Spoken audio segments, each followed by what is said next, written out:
Salam saudara-saudara, berjumpa kembali bersama dengan saya dalam kasih-Nya. Apa kabar kita semua? Saya berdoa kabar kita selalu baik-baik saja, amin. Dan apapun saudara pekerjaan kita malam ini, Tuhan kiranya memberkati kita dengan melimpah-limpah. Kali ini saya bagikan bagi kita cuplikan yang sedang viral. Bagaimana ada seorang bernama Gus Arya, seorang ustadz hebat. Saudara berani menyampaikan kebenaran di hadapan publik untuk menentang orang-orang yang membenci kekristenan dan orang-orang yang hidupnya tidak toleransi ataupun dikatakan radikal dan intoleran. Setelah saya berdoa kiranya pemerintah kiranya menghidupi ataupun mendukung orang-orang seperti Gus Arya, karena inilah yang akan menjadi kawan pemerintah nanti ke depan. Itulah yang perlu kita perhatikan dan yang perlu kita pelihara, saudara.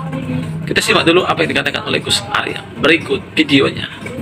Abdul Somad itu selamanya itu bahaya. Harusnya dari dulu itu pemerintah itu juga susah sih. Harusnya tuh pemerintah itu ngatur sebuah regulasi mengatur ketika para pendakwah ya. Ini Pak Menteri Agama juga dulu katanya itu ya, regulasi itu mau diatur. Ternyata sampai sekarang ya, untuk apa, izin para pendakwah itu kan ya harusnya kan ada. Di Arab itu ada itu, setiap pendakwah itu dia harus terverifikasi. Setiap penceramah itu harus terverifikasi, harus bersertifikat. Nah, ini saking bebasnya di Indonesia para pendakwah atau penceramah itu gampang memberikan fatwa, akhirnya apa? Fatwa-fatwa jihad itu akhirnya dijadikan dianut, diyakini bahwa itu sebuah jihad yang mati masuk surga. Ini salahnya Abdul Somad. Ini salahnya Abdul Somad. Dulu kalau Abdul Somad nggak seperti itu ya mungkin nggak banyak lah umat Islam ini kedoktrin. Makanya bahaya penceramah-penceramah seperti itu. Bahkan Abdul Somad dulu pernah ngomong bahwa musik itu haram. Hati-hati nanti kalau ada urgen orang lagi manggung, lagi ST12 lagi nyanyi langsung dibuam sama teroris, itu jangan salahkan saya, salahkan Abdul Somad itu. Makanya penting sekali di Indonesia itu untuk program deradikalisasi itu memang harus dijalankan. Ya, ketika nggak efektif deradikalisasi itu salah satunya melalui media sosial seperti ini, namanya deradikalisasi. Memberikan pemahaman sama media sosial, walaupun terkadang kelompok-kelompok mereka panas. Kenapa? Karena visi misi mereka, keinginan mereka, doktrin mereka itu tercegahkan gitu. Mereka ini kan kejahatan, kesesatan mereka kan lama-lama kan tercium gitu. Kejahatan mereka kan tercium. Pentingnya kita ngaji punya guru. Tapi ya jangan sampai salah guru juga, hati-hati. Gurumu ini suka ujaran kebencian apa enggak? Gurumu ini suka membicarakan seseorang atau orang lain atau tidak? Hati-hati kalau kamu punya guru yang suka membicarakan orang lain yang berbeda madhab contohnya. Yang berbeda aliran contohnya. Ya. Yang berbeda agama contohnya. Ketika Anda masih punya guru yang mau menggurui, akhirnya menjelek-jelekkan manusia lain, jangan ikuti. Hindari yang namanya pengajian-pengajian yang isinya ujaran kebencian. Hindari yang namanya ikut pengajian di panggung yang kiai atau ulamanya atau pendetanya atau pemuka agamanya yang memprovokasi, memancing-mancing kebencian untuk membenci orang lain, seseorang, pemerintah contohnya. Hindari. Jangan jadikan itu fatwa suci. Kesucian agama itu dikotori oleh manusia-manusia itu sendiri. Makanya kita jangan mau ini ya. Jangan mau makan tafsir membabi buta. Belajar sing bener. Jangankan berbeda madhab, jangankan berbeda agama, orang tidak punya agama sekalipun, kita itu harus rangkul. Kita itu harus mengasihi. Kecuali sama kadrun. Kalau kadrun manusia, tetap harus disayangi. Karena dia manusia. Pahamnya harus kita cegah. Bukan berarti saya ngomong begini terus nggak boleh benci kadrun. Boleh, kita benci sifatnya. Kita benci pahamnya boleh. Tapi tidak boleh membenci manusianya. Makanya saya kudran kadrun setiap hari.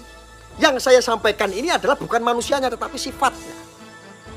Kadron itu apa? Kadron itu adalah sifat, diambil dari bahasa Arabnya itu kadaroh, kadirun, kadarun, hadar, yang artinya itu kotor, keruh, iri, dengki. Maka orang-orang seperti itu disebut adalah kadron. Membicarakan apa? Sifat orangnya, bukan manusianya. Lebih baik kita ngomong seperti ini daripada menyebut si fulan itu, si fulan itu, si fulan itu. Kenapa? Kita sudah cukup blenger. Kiai-kiai itu, Habib-habib oknum itu, kalau ceramah ini fenomena fakta yang terjadi hari ini, itu gampang nyebut si fulan itu begini, si fulan ini begini. Pendakwah tidak boleh seperti itu. Ada penceramah nyebut si fulan itu jelek, si fulan ini jelek. Berarti penceramah tersebut itu sudah sesat itu. Maka saudara, saya perlu sampaikan ya. Orang-orang dia meledakkan diri menggunakan bom. Jihad. Mereka meyakini itu adalah jihad. Matinya masuk surga. Itu adalah tafsir-tafsir yang menyesatkan, saudara. Jangankan bunuh diri saja, Allah sangat membenci. Apalagi bom bunuh diri yang mencelakai orang lain yang tidak berdosa. Orang lain yang tidak ada urusan dengan orang yang bunuh diri. Lah yang dimaksud Rasulullah itu, kita itu jihad siap mati. Ketika agama kita dinistakan, dihinakan. Ketika kita terusir dari negeri kita. Itu jihad itu. Rasulullah maka mengangkat pedang. Lah ini. Lu merasa terdolimi karena pahamnya paham teroris. Tidak merasa terusir. Kamu juga kencing makan di Indonesia. Tetapi apa? Merasa terdolimi. Maka tafsir-tafsir itu dikeluarkan untuk mendoktrin. Nah, orang-orang yang seperti itu, yang orang-orang yang menafsirkan agama seenaknya sendiri, ini harusnya ditendang dari panggung. Share dari panggung, turunkan orang-orang kayak begitu. Itu orang-orang bangsat itu. Itu yang rusak orang-orang umat beragama itu. Bangsat orang-orang kayak begitu kok. Gak usah dianut. Kadrun itu sebutan PKI untuk menghina Rasulullah. Kata siapa? Kamu lagi kerjaannya itu hoak hanya untuk propaganda. Kamu gak suka karena memiliki sifat kadrun, saya bilang kadrun. Akhirnya kamu ingin membentur-benturkan bawa-bawa di zaman Rasulullah. Bawa-bawa cerita tafsir zaman dulu. Seolah-olah ucapan kadrun itu adalah diucapkan dari mulut seorang PKI. Kepada seorang ulama. Itu sudah basi, itu berita hoax. Kadrun itu muncul itu mulai tahun 2012 karena ada pemilu kok. Karena ada orang-orang HTI, ada orang-orang FPI kok. Wah, kamu kok katakan kadrun itu di zaman Rasulullah untuk menghina Rasulullah. Wah, otakmu yang PKI mas. Gak boleh kayak begitu kamu tuh. Gak usah bawa-bawa hoax di sini. Sohtik itu PKI Gus, makanya komen begitu. Kamu untuk membentur-benturkan ketika saya bilang kadrun begini, makanya kamu membentur-benturkan seolah-olah komentar. Kadrun itu sebutan PKI yang ditujukan kepada Rasulullah. Kadrun itu ucapan PKI yang disebutkan kepada orang ulama. Buat cara-cara mencaci maki ulama. Kata siapa? Hoak. Kadrun sebutan kiai garis lurus yang dibantai habis-habisan oleh para PKI atau komunis. Oh no, weh. Ini orang-orang nggak mau sembuh. Makanya kalau kamu mau sembuh dari otakmu yang sakit, dengarkan kalau saya ngomong baik-baik. Saya itu ngomong kayak begini walaupun keras dan lantang itu demi apa? Supaya psikismu itu nggak terlalu dalam. Menganut ajaran-ajaran, ujaran kebencian. Memakan tafsir-tafsir membabi buta tanpa guru. Mebel, kamu tuh ngikutin saya live itu sudah bertahun-tahun, Mbok Yo yang sembuh gitu loh. Lah gak mari-mari kamu. Kalau sebar provokasi itu, waduh wes. Nggak dibilang menjalik. Gimana mau dengar Gus, kupingnya sepi ya. Kadron itu binatang yang nggak punya pikiran. Bangsat orang-orang kayak begitu. Saya kasih tahu. Kadron itu nggak punya akal, dia cuma punya otak. Makanya binatang itu semuanya dikasih otak sama Allah, tapi nggak dikasih pikiran. Nah ketika orang beragama cuma menggunakan otak tapi nggak menggunakan pikiran, ya sama halnya seperti binatang. Otak-otak jahiliyah itu yang kayak begitu, betul. Nah, saudara, itulah dia cuplikan. Baru saja kita mendengar cuplikan tadi.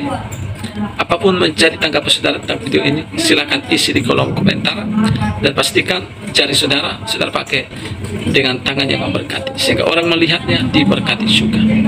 Dan kita berdoa, saudara, kiranya pemerintah melihat jauh lagi ke depan seperti Gus Arya ini, supaya mereka mempedulikan Gus Arya yang menjadi sahabat pemerintah dan juga yang menjadi pendukung kebenaran, dan yang menolak yaitu intoleran dan juga para radikal. Tuhan memberkati kita. Shalom.